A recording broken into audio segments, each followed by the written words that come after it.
Hello, this is Daniel Raymond, the voice behind Ray's Guide. Of all the things talked about during the 1.0 presentation in Manchester, the one that has engendered the least discussion, and frankly, I've also put it off until just about everything else was discussed, was the main storyline being added to the game.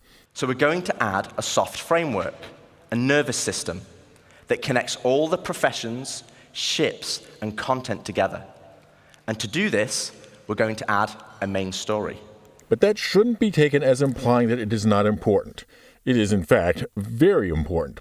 It will be most new players' first impressions of Star Citizen. It will be their introduction to the setting and the lore of the verse. It will be their first exercise with the game mechanics.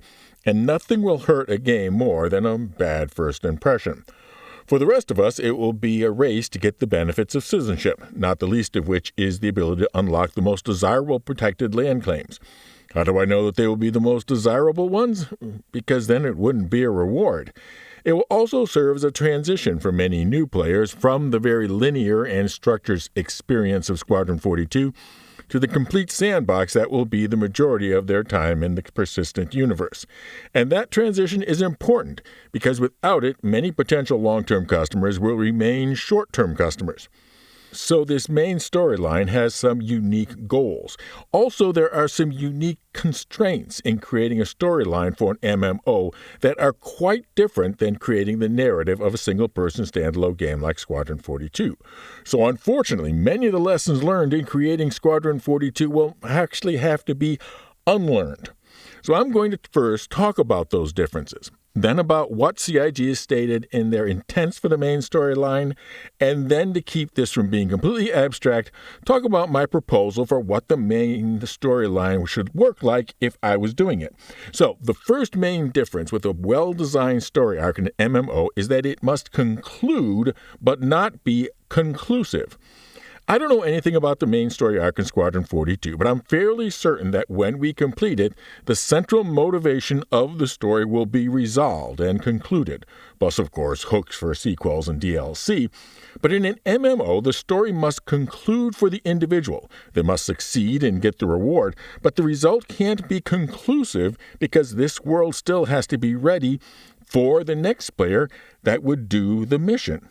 Otherwise, I've seen this in other MMOs. Hey guys, I'm off to kill Foozle Evil Wizard. Oh, that's a good one. I killed Foozle Evil Wizard last week.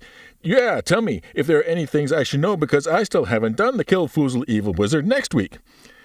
I mean, sure, he's an evil wizard, but how many times does the bastard have to die? So, if the storyline is Persistent Universe has to do with the conflict over whether the Earth or Terra should be considered the capital of the UEE, and the actions of the players should feel meaningful to the player, but ultimately not move the ball in terms of whether Earth or Terra is the capital or not, because the conflict has to be ready for the next player to play the main storyline, etc. The second difference is, in the same line, that there needs to be more variation in each player's playthrough than would be needed in a single-player game playthrough. If every single player is stealing the exact same Hadesian artifact from the exact same outpost in the exact same location, that is going to come across as a lot more silly in an MMO than it would in a single-player game, where each player is presumed to be in their own game space. This will then lead to people posting step-by-step speedruns about how to do the main storyline. Each player's experience with the main storyline will then feel less unique and special. And the fact that your game path isn't exactly the same as everyone else's is a big component in what makes MMOs unique. Now, combined with all this is the consideration in MMOs, how much help do you want to have in the main storyline? Now, the simple reactive answer would be, help is good. It's a multiplayer game after all. The problem is that, particularly if the path in the game is well known, organizations will intentionally or unintentionally have teams that are particularly good at speedrunning a new player all the way through the quest. Inevitably, this dilutes and trivializes the experience of the player. Don't read the prompts, just click accept so we can get on with it. Just stay out of the way until we tell you when to strike the killing blow, etc., etc. You can say there is no harm, but if the goal is to get the player drawn into the immersion, then indeed there is a harm. And you might want to also look at the availability of indirect help. For example, if the expedited solution to the quest is to spend 500,000 credits on a longtime player or guild can easily give that. In other words, it's almost impossible to prevent gaming the main quest by twinking the newbie character.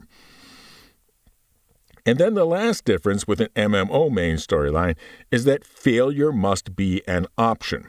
In a single-player game, if something goes wrong or there's just a need to try new options or prepare differently, they can just go to the appropriate save game and retry. There needs to be a design where the failure of any main storyline mission is not fatal to the eventual success of the main storyline without exactly repeating. This is very different than one of the main keys in the main storyline of a single-player game where it is a common narrative device that something gained or unlocked by one episode becomes a plot point later on. But if that never happened because that mission failed, then you have a problem. There has to be alternate unlocks in the subsequent mission or that sort of unlock not used. That also goes for the total number of missions available. If it takes 8 successful completed missions, there needs to be either more than 8 missions available in the mission tree, or if the missions are somehow linked to a particular location or profession, then they need to be, for example, 7A and then 7B, it's 7C, etc. Now, what did CIG tease about the main storyline? Well, we know it's episodic because they described it as a hop-on, hop-off system. We know that they'll be able to take you to all 5 of the systems and likely multiple planets in each of those systems. It will likely touch on every one of the major professions and guilds. It will also no doubt be meant to familiarize the player with major game concepts like reputation, crafting, etc. We know that it centers around the competing interests in elevating Terra to the official center, both politically and culturally, of the UEE, or to keep it as it is at Earth. So now, how would I weave all this together and make it myself? Well, when they talk about Terra being the cultural and political center, the two go hand in hand. Great political centers try to reinforce it through the collecting of massive archives of the most culturally significant items. So you have the Louvre in Paris, the British Museum in London, one of the most impressive yet ethnically problematic collections in the world. Washington, D.C. has a Smithsonian, even though L'Enfant's plan did not include any museums at all. And then there is the most notorious examples. Hitler's plan for a huge Nazi museum containing all the artwork looted from across Europe. The movie The Monuments Men talks about this. So, my 2-word pitch for how I would structure the main storyline is Indiana Jones. You have adventures finding the most unique items, some natural, some artistic, some archaeological, some from alien cultures unknown.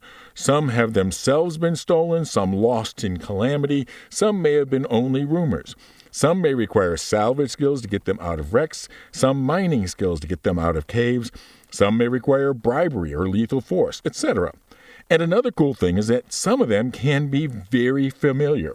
So, for example, while the Mona Lisa itself is inaccessible in the Louvre, the image of the Mona Lisa is completely public domain. You can put it in a video game and never have to pay a dime to the Louvre or anybody else. And the neat thing is that you can choose to play either side of the conflict with minimal extra work. It is simply who you deliver it to. So if you recover the Mona Lisa, do you return it to your contact from Earth because it belongs in the Louvre? Or do you deliver it to your contact from Terra because they'll do a better job of not losing it again?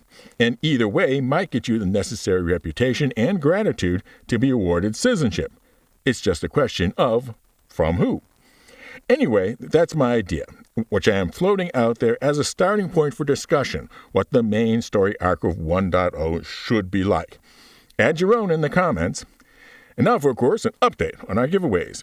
We have our annual IAE giveaway next year for the shiny stainless steel Sirius shipping ship, the Starlancer Max. A special giveaway for the captain's members of a pair of VKB Gladiator NXT joysticks. and for which I am getting more than a little nervous about since they are manufactured and shipped from China, and also the Grow the Channel ship giveaway for the winner's choice of either the marvelous Martha Roll Mining Meta, the Erasta, or the brand new Big Box Bargain Bazaar, the Merchantman, when we hit 20,000 subscribers. One entry per video. Be a member for automatic entry, or subscribe and comment, somehow with the secret word. And the secret word for this video is my 2-word summary of my main story arc idea. Fly safe, keep it real, and I'll see you in the verse. This is Daniel Raymond for Ray's Guide.